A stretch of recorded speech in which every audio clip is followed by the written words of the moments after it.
Mañanas Blue.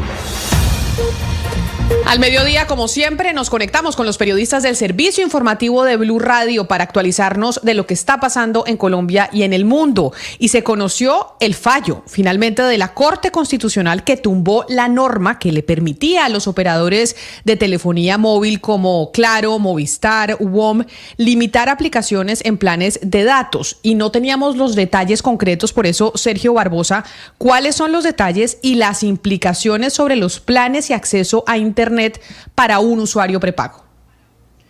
Camila, ¿qué tal? Muy buenas tardes. Pues mire, hace unas semanas la Corte Constitucional declaró inexequible una norma que, como usted bien lo señalaba, permitía a las empresas de Internet ofrecer planes diferenciados según el perfil de consumo de los usuarios. Es decir, las empresas de operadores móviles no podían establecer cuáles aplicaciones incluir en los paquetes que venden. El fallo que se hizo público hace pocos minutos señala varias cosas. Lo primero es que la Corte señala que los prestadores de servicio de Internet efectivamente deben tratar todo el tráfico de forma igualitaria y sin ninguna discriminación. La otra parte del debate, Camila, viene en los salvamentos de voto, que esto, para mayor claridad de los oyentes, es a los magistrados que no compartieron la postura de sus demás colegas, en este caso Paola Meneses, Miguel Polo y Juan Carlos Cortés, quienes según este texto no encontraron justificada la inconstitucionalidad parcial del artículo de esta norma y que, lejos de proteger el pluralismo y otros derechos constitucionales, la sentencia termina afectando a quienes más dependen de plataformas de Internet, esto para informarse, expresarse y participar en la sociedad. Hay un punto de este salvamento que llama mucho la atención y es el que habla precisamente de las consecuencias de este fallo en el contexto colombiano. Pues allí se habla de que el 76% de los usuarios móviles en el país se conectan mediante planes a prepago con un gasto promedio de apenas 10.200 pesos. Esto implica entonces que se deberá pagar más por los mismos servicios o simplemente dejar de usarlos. Esa es la noticia a esta hora de la tarde, Slobodan. Sergio, pero déjeme le hago una pregunta, porque esta decisión es importante y los detalles que se conocen de la Corte Constitucional, porque el gran debate era si le iba a costar más a los colombianos o no después de esta decisión de la Corte los planes de telefonía celular. Según los detalles que se conocieron, esto quiere decir que sí, y que hay magistrados que presentaron su salvamento de voto que mencionan que efectivamente a los colombianos con menos recursos les va a costar más el plan de celular de ahora en adelante, porque ese era el gran interrogante. Claro, Camila, y es que incluso en el auto, en el fallo completo que se acaba de conocer, se inicia con un párrafo que le leo textualmente: lejos de proteger el pluralismo y otros derechos constitucionales, la sentencia C-206 de 2025 termina afectando a quienes más dependen de las plataformas de Internet para informarse y expresarse al interior de la sociedad. Ellos también dan unas cifras muy importantes.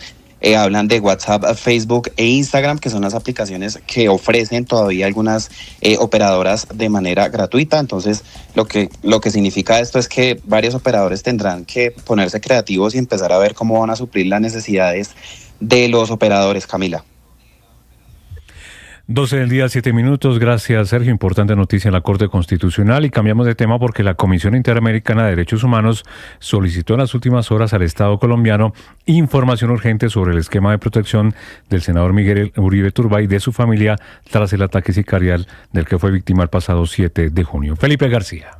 Hola, buenas tardes. Pues la Comisión Internacional de Derechos Humanos le pidió al Estado colombiano que entregue explicaciones detalladas sobre las condiciones de seguridad con las que contaba el senador Miguel Uribe Turbay al momento del atentado en su contra, recordemos, el pasado sábado 7 de junio en el occidente de Bogotá. El organismo internacional también le pidió información urgente al Estado sobre las medidas actuales de protección, tanto para el congresista como para su familia. Víctor Mosquera, abogado de Uribe Turbay y su familia, confirmó la solicitud y resaltó que la CIDH está indagando por qué el senador no contaba con una protección adecuada en el momento del ataque. La CIDH ha solicitado información urgente al Estado colombiano para que se establezca cuál es la seguridad actual de Miguel, cuál es la seguridad que se le ha brindado a la familia y qué tipo de medidas se han implementado después de este accionar criminal, y sobre todo están preguntando por qué Miguel no tenía la seguridad adecuada en el momento que pasó este fatídico hecho. El abogado también anunció que ya se solicitaron medidas cautelares ante la CIDH para proteger a Miguel Uribe, a sus familiares y a los integrantes de su campaña política. Esta petición busca garantizar que se adopten acciones concretas frente al riesgo que enfrentan luego del atentado. Y la propuesta de eliminar los requisitos para ser embajador en Colombia que hizo el presidente Gustavo Petro, pues no le cayó muy bien a los sindicatos de la Cancillería que se reunieron con Laura Sarabia, la ministra de Relaciones Exteriores, para pedirle una cita y una reunión con el mandatario con el fin de presentarles propuestas y contarle la realidad de la carrera diplomática en Colombia. Caterina Ávila. La canciller Laura Sarabia confirmó que se está buscando una reunión de los sindicatos del ministerio con el presidente Gustavo Petro para hablar de la eliminación de requisitos para ser embajador en Colombia, una propuesta que no ven con buenos ojos las organizaciones sindicales ASODIPLO y UNIDIP. Tenemos unos sindicatos y una cancillería con las propuestas para cumplir la orden del presidente y sobre todo para actualizar esos requisitos no solo de los embajadores sino del servicio exterior, para fortalecer el servicio exterior y sobre todo para que sea mucho más cercano a las comunidades y con un acceso mucho más amplio. Los sindicatos se reunieron ayer con la canciller Laura Sarabia luego de que el presidente Gustavo Petro en un consejo de ministros asegurara que los miembros de los sindicatos son blancos y señores presidentes de la oligarquía colombiana. El mandatario además le ordenó a la canciller que eliminara los requisitos para ser embajador en Colombia, argumentando que cualquiera debe poder serlo. Sin embargo, los miembros de la carrera diplomática aseguran que los perfiles para estos cargos deben ser profesionales y especializados. 12 del día, 10 minutos. Entre tanto, el procurador Gregorio Hash confirmó que el 2 de julio quedó fijada la citación al presidente de Ecopetrol, estamos hablando de Ricardo Roa, a rendir versión libre en el caso por presunto conflicto de interés en la adquisición de un lujoso apartamento en el norte de Bogotá. Juan Esteban Quintero.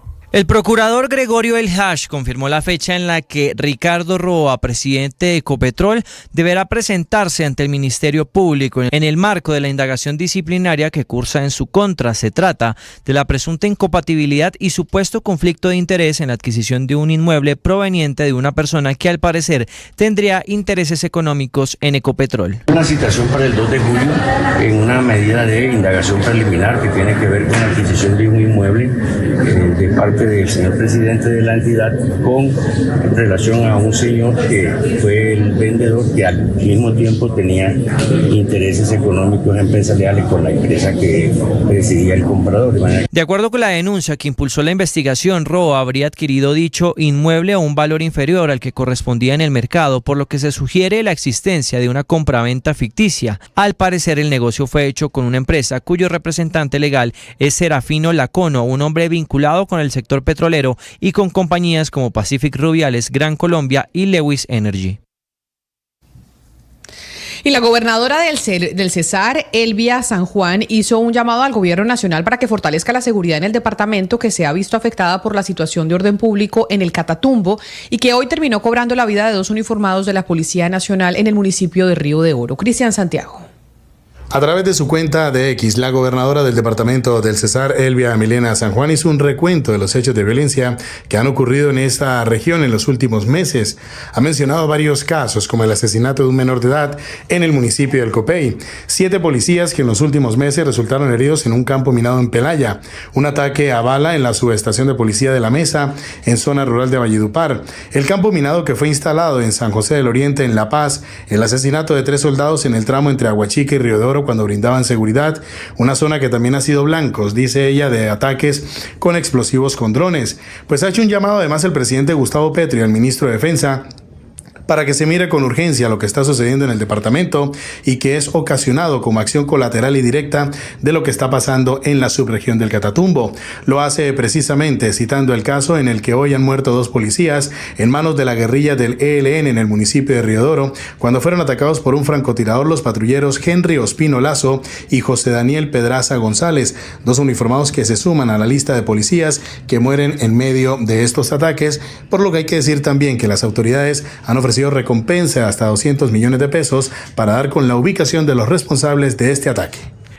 Y defensores de derechos humanos en norte de Santander están haciendo una denuncia de la mayor gravedad. Alertan que al parecer grupos guerrilleros se están infiltrando en el ejército bajo la excusa de prestar el servicio militar. Richard Quiñones. La denuncia la realizó Holguín Mayorga, defensor de derechos humanos, quien reveló que en los últimos días se fue abatido un presunto guerrillero del ELN en la zona del Catatumbo y luego de revisar su identificación se determinó que hace algunos meses había prestado servicio militar. La situación genera alertas en esta zona del país, según explica este defensor. Tanto de un lado como del otro, esa es una metodología, una táctica de guerra donde las diferentes guerrillas, llámense disidencias de la FARC y el ELN, pues esa es una estrategia de preparar muchachos y mandarlos a prestar el servicio militar con el objetivo de hacer inteligencia.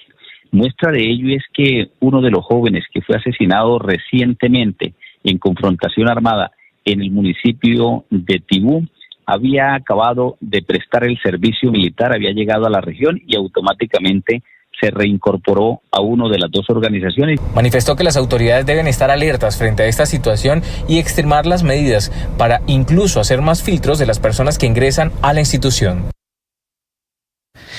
Y en San Gil, Santander, 10 familias fueron evacuadas de un edificio tras un derrumbe de piedras que afectó sus apartamentos. Una persona resultó herida. Javier Rodríguez en Bucaramanga. Una emergencia se registró en las últimas horas en el conjunto residencial Vista Campestre del municipio de San Gil, tras las fuertes lluvias que provocaron el desprendimiento de rocas de un talud, una de ellas de un tamaño enorme que atravesó un muro de uno de los apartamentos y quedó en medio de la sala. Harold Torres, coordinador de gestión de riesgo del municipio, señaló que una persona resultó herida. Se desprende un fragmento rocoso del talud de áreas comunes del conjunto residencial Vista Campestre, en el cual es impactado una vivienda que se encuentra en la parte inferior, afectando pues a una familia de una persona que se encuentra en este momento en el hospital de San Gil, realizando los respectivos procedimientos médicos. Las autoridades de San Gil hicieron un llamado a los conjuntos residenciales construidos cerca a zonas de ladera a revisar sus condiciones de riesgo, especialmente durante esta temporada de lluvias. La noticia internacional. En el mundo, Israel bombardeó más de 40 objetivos militares en Irán, incluyendo el reactor de agua pesada en Arak, el sitio nuclear de Natanz y diversas instalaciones vinculadas al programa de misiles del régimen iraní. Según las fuerzas de defensa de Israel, 40 casas participaron en la operación utilizando más de 100 municiones guiadas. El objetivo principal fue dañar componentes asociados a la producción de plutonio y al desarrollo de armas nucleares. Horas después, Irán respondió con el lanzamiento de aproximadamente 30 misiles balísticos contra territorio israelí. Uno de esos misiles alcanzó el hospital Soroka, eso es en Beersheba, el principal centro médico del sur de Israel, causando daños estructurales importantes. Aunque no se reportaron víctimas mortales en el interior del complejo, varios pacientes fueron evacuados por precaución. El presidente israelí, Isaac Herzog, condenó el ataque y lo calificó como un acto deliberado contra civiles. También se informó que Irán cumple 24 horas desde que comenzó el apagón total de Internet impuesto por las autoridades, que es el ya más largo tras las protestas de noviembre del 2019. La noticia deportiva. La noticia deportiva llega desde los Estados Unidos porque ya se juega la segunda fecha del Mundial de Clubes. Sobre 52 minutos de juego, Palmeiras le gana 1-0 al Al-Ahly. Además, a las 2 de la tarde jugará Lionel Messi, jugará el Inter de Miami ante el Porto de Portugal. La jornada continuará a las 5 de la tarde con el partido entre Seattle Sounders ante el Atlético de Madrid, y a las 8 de la noche el Paris Saint-Germain enfrentará al Botafogo de Brasil.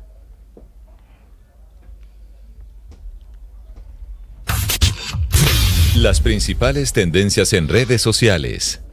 A esta hora es tendencia Kylian Mbappé, delantero del Real Madrid, ya que fue hospitalizado en Miami debido a un cuadro agudo de gastroenteritis que le dejó fuera del debut de su equipo en el Mundial de Clubes. Según el comunicado del club, el jugador llevaba varios días con fiebres y síntomas virales, lo que le había impedido entrenar con normalidad.